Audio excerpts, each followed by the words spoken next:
Marcel, do you have kids? No, I don't have kids. Do you have brothers and sisters? Yeah, I have 3 brothers. Three brothers. Michael, how many siblings do you have? Well, we have 5. Big family. Not so You big. guys are but 5. Yeah, quite a lot of children. So, it ever happened to you that your sister, no, you don't have sisters, your brothers come to you and be like, I'm scared. There's somebody that keep on texting me online about random stuff. And I'm trying to block them, but they still find a way to reach out to me with other accounts. No. I mean, I have a little brother that's now a teenager, but nothing like that has happened yet, or not to that extent. How about you? Yeah, actually it did happen once. My sister came back to me a few days ago. She's still studying. She's still a teenager. And she was like, no, there's this guy that keep on texting me. She blocked her. And of course, a brother is doing cybersecurity. She was like, can you do something for me? Can you try to help, like, to just make the things disappear? So, of course, What did you do? I did some little bit of investigation and then blocked the account on my sister thing. So now the person is no more able to reach out to her. So, Wait, just was he to like, protect my sister. yeah, So was he like DMing her? he was using multiple accounts just to send message like, why are you not texting me? Why are you not replying to me? Stuff like that. Oh. It's quite wild. But then, yeah, so that is one of the things. But before that, welcome back to another episode of Somebody's Watching. It's Marcel and Michael, and today we are diving into how to protect children online. Yeah, I think let's get back to the conversation we just had about your sister. Yeah. These things are actually very common nowadays. People creating fake accounts, DMing or sending messages, or as you mentioned now with your sister, like that is quite scary Yeah, it because is. Because she was scared. She was like, yeah, I can't get rid of this person. What if the person become a stalker? yeah, and well, luckily she has an older brother that Yeah, that works in cybersecurity. cybersecurity, so he could assist her. But I have a question for you. What if you don't have someone that you can go and go talk to? That's where it become really difficult because I feel like some of the statistics say that it's mainly teenager. I do believe like from the age of 12 to 15. 12 to 15 that I'm So already like, targeted. yeah. And it's not only people like DMing them, it's also the content that they have access to where they are online, how to protect them from seeing things that they are not yet ready to see online. Because I remember there was time where people were posting execution video of people dying, and those can be really traumatizing for children, I believe so. I remember this was a few years back. Obama was still president, and ISIS had their videos on YouTube. Yeah. Yeah, that was... Yes, quite a lot. Yeah, I stumbled on a few at a very young age, and that was quite traumatizing. Yeah, so you see, there's so many risks online, especially like for the younger one. Not only for the younger one, even for the older one, but they're more sensitive to those type of things. I think for the youth, it's quite a serious topic because nowadays every kid you see has a cell phone, has a tablet, an iPad, laptop, their online video games.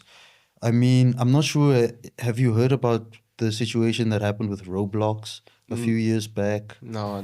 I think I was on Minecraft at that time. But yeah, they're competing Minecraft and Roblox. Roblox also had a situation where they had known predators on their platforms.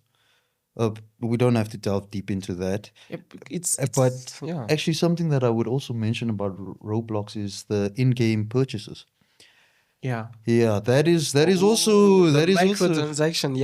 Yeah, those microtransactions. Those are also things that not a lot of people really consider on how they affect the youth. I think those one are mostly targeted to make them spend money without them realizing.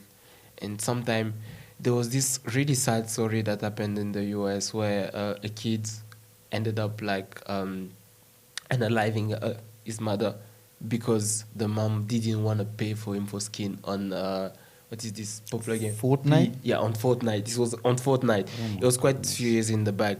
So all of this is like some danger that they're exposed to when they're online. And then, of course, guys, there's Marcel here. Marcel has some tips. Can help us. Can tell us because I thought you had the tips. Anyways, yeah, but you know what? Me, when it happened to my sister, I like I did what's the little bit of power that those platforms give to us, to block account, to like report account, Can I but ask it's you, what never were the enough. steps that you took to block the account? Okay, Did you gain access to her account? for her it was on Instagram. Okay, yeah. So I just asked her, can I have access to your Instagram? Of course, she was like, nah, yes, really help me. So I went into Instagram, reported all those different accounts that was trying to reach out to her because she showed me the account and things.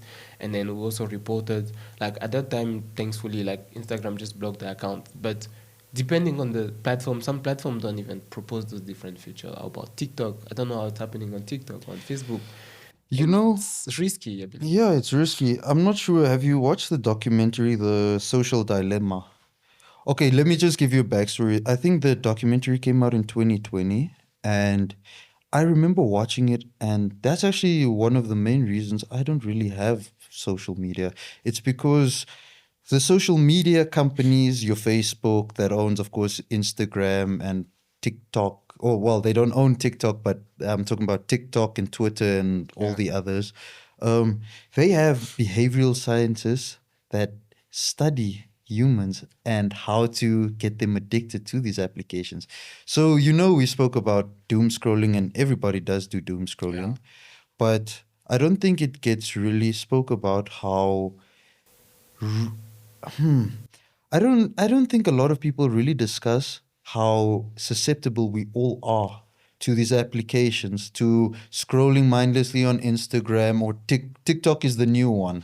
No, I think they just find a way to make the algorithm against us to Yeah. always like keep you hooked, Yeah. The more sensational the content you see, the more you are like inclined to stay and try to see more. And then that's, I believe, where is the danger because you ended up seeing or being exposed to content that are not meant for kids or for Okay, teenagers and stuff like that. Michael, I just want to ask you, if you were a parent and you had a child between, let's say, the ages of, I think nowadays I even see kids as old as 7 years old. Yeah, they already. They already could be even younger. I They have mean, I've seen iPhone. babies with tablets, Yeah. What are kind of the steps that a parent can take to make sure that a child isn't getting to the wrong content? So, one of my aunts have a kid, Mm-hmm. and he loves these things for babies. What is it again? There's a channel Baby called Shark? Baby Shark. Oh, Coco Melon. And Coco Melon. It's you watch, but it can be also, kids like touching things, and they are really curious about that. So what we did is like on YouTube, we were able to lock the screen and enable parental control on the YouTube tablet, so that even though he's touching the tablet, he cannot switch to content and maybe see things that is not yet ready Yeah, for his age. and And that is inappropriate a content. good feature for YouTube.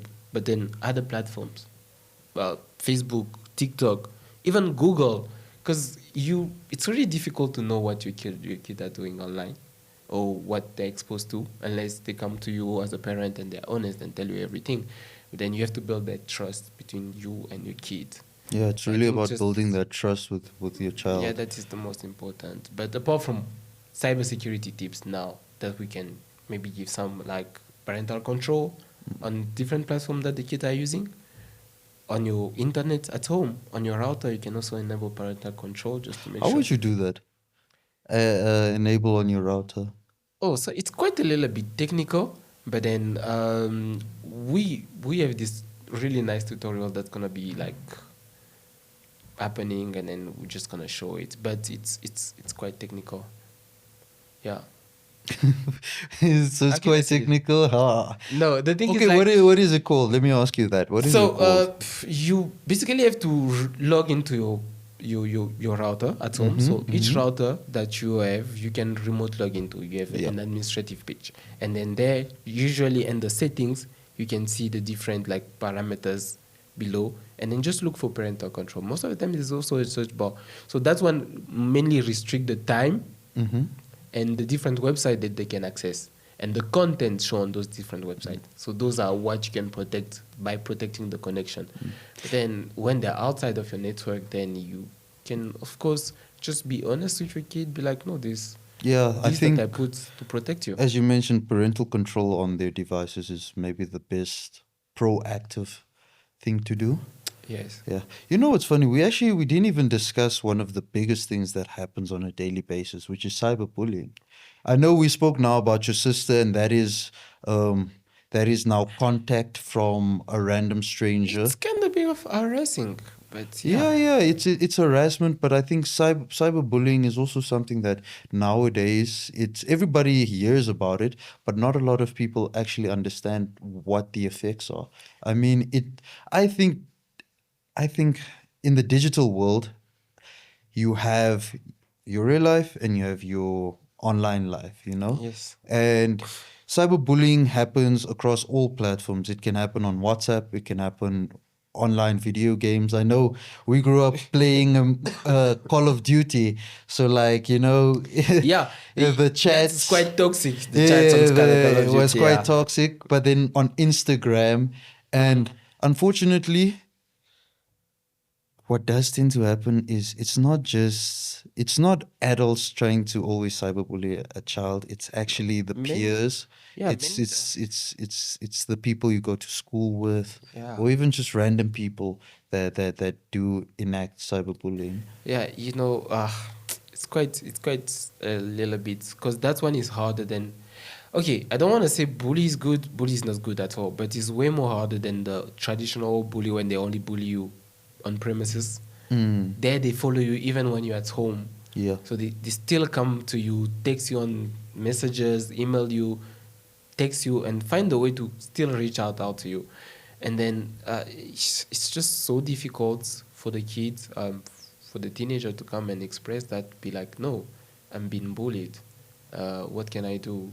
Because they feel like it's difficult for them to talk about it. But Mm. of course, there's platforms where you can talk about it. You can also talk about with your seniors at school or at university. Some people are bullied at university also.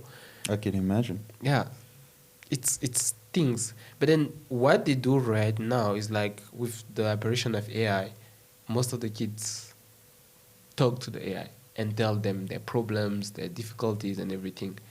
It's not a bad things, but the the the wrong in it is like the AI collect those informations, Yeah.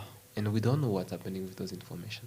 I mean, probably sold to the highest bidder because this is just data at the end of the And day. then that is somebody's personal life that they're Yeah. holding like that. And I just feel like those are some of the risks that nowadays teenagers and kids are facing. Can I ask you a question? If you were a young, oh, sorry about that.